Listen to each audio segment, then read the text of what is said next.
నమస్తే సార్. నమస్తే అండి. ఓం నమ శివాయ, ఓం నమో వెంకటేశాయ. కుంభరాశి వారికి మే 15 నుండి 31 వరకు ఎలా ఉండబోతుంది? కుంభరాశి కుంభరాశి అనేది బేసిక్గా ఒక్కొక్క రాశికి ఒక్కొక్క లైన్ ఉంటుంది. ఇప్పుడు దీని ముందు మకరం చెప్పుకున్నాము, చాలా డిసిప్లిన్. కుంభరాశి అనేది ఆడుతూ పాడుతూ పని చేసుకునే రాశి. వీళ్ళు ఎప్పుడు హ్యాపీగా కూల్గా ఉండాలి. కానీ వీళ్ళు ఏం చేస్తారంటే ఎప్పుడు టెన్షన్లో ఉంటారు. బేసిక్గా కుంభరాశి వాళ్ళు ఏ రోజైనా, ఇప్పుడు మనం తీసుకుంటే కుంభరాశిని శివుడికి సంబంధించిన రాశి. ఇది అతి గొప్ప రాశి కుంభరాశినే. గెయిన్స్ అండ్ ప్రాఫిట్స్ అనేది కుంభరాశికి చెందింది. 11వ ఇల్లు అంటే సక్సెస్, ప్రాఫిట్, గెయిన్స్. సో వీళ్ళకి కుంభరాశి వాళ్ళకి ఎప్పుడైనా వ్యాపారం చేసుకుంటే చాలా మంచిది. ఆ వ్యాపారం కూడా ఆడుతూ పాడుతూ చేసుకోవాలి. ఇప్పుడు మనము కుంభరాశి దాన ధర్మాలు కూడా మనం తీసుకుంటే పిల్లలకి బొమ్మలు కొనిపెట్టాలి. వీళ్ళు పిల్లలకి బొమ్మలు అంటే ఇక్కడ అర్థమైపోతుంది అన్నమాట మనకు, ఆడుతూ పాడుతూ ఉండాలి అని.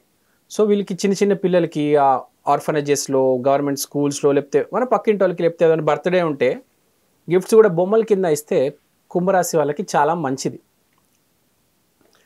సో ఈ కుంభరాశి న్యాచురల్ 11th హౌస్ కాబట్టి వీళ్ళకి ఆటోమేటిక్గా ఆడుతూ పాడుతూ ఉంటే నెట్వర్కింగ్లో కనెక్షన్స్ ఎస్టాబ్లిష్ అవుతాయి.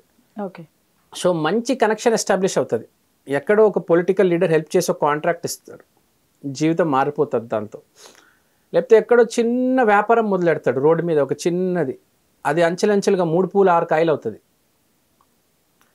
లేకపోతే ఎవ్వరికి రాని ఒక మంచి జాబ్ వస్తుంది, ఏదో మంచి చాలా రేర్గా ఉన్న మంచి జాబ్ వస్తుంది. ఎక్కడైనా ఏ కంపెనీకి వెళ్ళినా ఒక అరుదైన మంచి పొజిషన్లో ఉంటారు. వీళ్ళు మంచి పొజిషన్లో లేరు అంటే వీళ్ళు పాడు చేసుకున్నారు అని వీళ్ళు రాశిని ఎప్పుడైనా గుర్తుపెట్టుకోవాలి. కానీ దారిలో ఉండి హ్యాపీగా జాలీగా ఉంటూ అందరికీ మంచిగా అందరిని మంచిగా చూసుకుంటే వీళ్ళకి ఎప్పుడు మంచి జరుగుతుంది, బాగుంటారు కూడా. ఎందుకంటే శివులు వారి రాశిది. సో మంచే జరుగుతుంది. ఈసారి వీళ్ళకి కొద్దిగా బరువు తగ్గే అవకాశాలు ఉన్నాయి.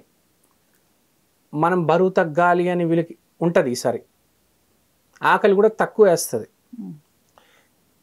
సో ఆ విషయంలో జాగ్రత్త, న్యూట్రిషన్ విషయంలో కొంచెం జాగ్రత్తగా తినండి. ఎట్లా పడితే అట్లా తిరగడం, ఎక్కడ పడితే అక్కడ తాగడము, ఎక్కడ పడితే అక్కడ తినడము అది చేసుకోవద్దు. ఒంటి మీద తెచ్చుకోవద్దు. ఆరోగ్యం జాగ్రత్తగా కాపాడుకోవాలి. ఈసారి చాలా నీట్గా తినాలి, మంచి తిండి తినాలి, అది జాగ్రత్త పెట్టుకోవాలి. తర్వాత గురువు 4వ స్థానంలో ఉండడం వల్ల బాగా కలిసి వస్తుంది. న్యాచురల్ హౌస్ గురువు 4వ స్థానం. సో బాగా కలిసి వస్తుంది. ఫ్యామిలీలో చాలా బాగుంటుంది, చాలా నీట్గా ఉంటుంది. కానీ ఈసారి కుంభరాశి వాళ్ళకి ఏం జరుగుతుందంటే వీళ్ళ గురించి సొసైటీ ఏమనుకుంటుందో అనేది చాలా పాయింట్ ఆఫ్ మ్యాటర్. కొంచెం బ్యాడ్ నేమ్ రావచ్చు కుంభరాశి వాళ్ళకి ఈసారి. ఓకే. మిగతా అంతా బాగానే ఉంటుంది. ఆరోగ్యం మీకు రాశి బాగుంటే అన్నీ బాగుంటాయి. మీ వ్యాపారాలు, ఆరోగ్యాలు అవన్నీ బాగుంటాయి. కానీ మీ బ్యాడ్ నేమ్ వచ్చే ఛాన్స్ ఉంది. కాబట్టి మీరు ఈ దానాలు చేసుకోండి. నేను చెప్పిన దానాలు చేసుకోండి. నేను చెప్పిన దానాలు చేసుకుంటే చాలా మంచిది. మీ నేమ్ ఫేమ్ సేవ్ అవుతుంది. ఎందుకంటే కొంతమందికి వ్యాపారాల్లో, జాబ్లో పేరు అనేది చాలా ఇంపార్టెంట్. ఒక ప్రమోషన్ రావాలన్నా, లేకపోతే ఒక ఏదైనా ఎవరో మనిషి ఉన్నారు, ఒక రియల్ ఎస్టేట్ ప్లాట్లు అమ్మాలన్నా అతని పేరు ఉండాలి కదా. ఫస్ట్ పేరు బాగుంటేనే అతని దగ్గర వచ్చి ప్లాట్లు కొంటారు, లేకపోతే ఎందుకు కొంటారు కదా. సో నేమ్ ఫేమ్ని కాపాడుకోవాలి. సార్ కుంభరాశి వాళ్ళు నేమ్ ఫేమ్ డ్యామేజ్ అయ్యే ఛాన్స్ ఉంది, అది గుర్తుపెట్టుకోండి. వీరు ఎవరికి పూజ చేస్తే బాగుంటుంది అంటారు? ఇది శివుడు రాశి. ఓకే. కాబట్టి నేను మామూలుగా చెప్పాలి, ఈసారి కుంభరాశి వాళ్ళు మీరు ఏదైనా పెద్ద ప్రాజెక్ట్ అనుకున్నారంటే అరుణాచలంకి వెళ్ళిపోండి అంట. అరుణాచలంకి వెళ్ళి గిరి ప్రదక్షిణ చేయండి, లేకపోతే కాశీకి వెళ్ళిపోండి.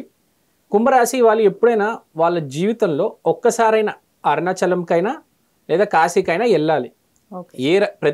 ప్రతి మనిషి వెళ్ళాలి. కానీ కుంభరాశి వాళ్ళు కంపల్సరీగా వెళ్ళాలి. ఒకసారి వెళ్తే చాలా మార్పు ఉంటుంది, చాలా హెవీ మార్పు ఉంటుంది.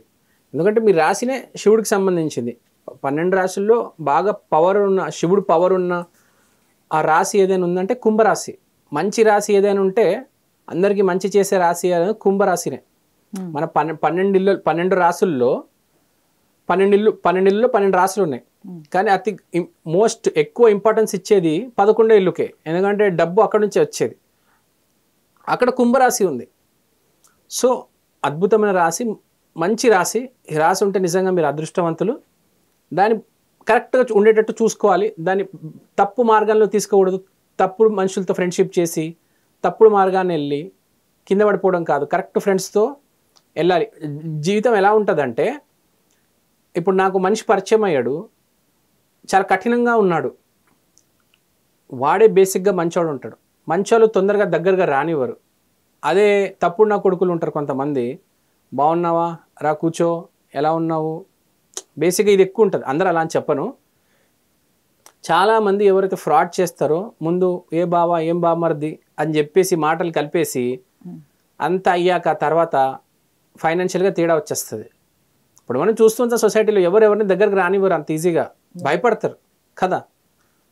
సో ఇది వీళ్ళు వ్యక్తిత్వ వికాసం చేసుకొని నేను చెప్పిన పరిహారాలు దానాలు చేసుకుంటే కరెక్ట్ మనుషులు పరిచయం అవుతారు. లేకపోతే ఆ తప్పుడు మనుషులు వస్తారు, వాళ్ళు వచ్చి మళ్ళీ ఇబ్బంది పెడతారు. మనం కరెక్ట్గా ఉంటే కరెక్ట్ మనుషులు వస్తారు. మనం ఏ రోజైతే తప్పుటడుగా వేసామో తప్పుడు మనుషులు వస్తారు, తప్పు దారిలో తీసుకెళ్తారు, చివరికి మనమే మళ్ళీ పడిపోతాం, మళ్ళీ ఏడుస్తాం కదా. సో వీళ్ళు అరుణాచలంకి వెళ్ళండి, కరెక్ట్ మనుషులు వస్తారు. కరెక్ట్ మనుషులు వస్తే కరెక్ట్ వ్యాపారం నడుస్తుంది. జాబ్లో కూడా కరెక్ట్ మనిషి పరిచయం అయితే ప్రమోషన్ వచ్చేది. అరుణాచలంకి వెళ్ళాలి ఎప్పుడో అప్పుడు ఒకసారి. ఏముందండి అరుణాచలం వెళ్ళి రావడానికి 2-3 రోజులు పడుతుంది అంతే కదా, పెద్ద ఖర్చు కూడా ఏం అవ్వదు నిజం చెప్పాలంటే. ఎక్కడెక్కడి నుంచి విదేశాల నుంచి వచ్చి గిరి ప్రదక్షిణ చేస్తున్నారు, మీరు ఇక్కడ నుంచి వెళ్ళలేరా కదా. మీకు ఇక్కడ దగ్గర ఉంటే మీరు ఆ సౌత్లో ఉన్నారంటే అరుణాచలం, నార్త్లో ఉన్నారంటే కాశీ. ఓకే. సో ఇవి చేసుకుంటే మంచి పరిహారాలు ఇవి. థ్యాంక్ యూ అండి. Thank you.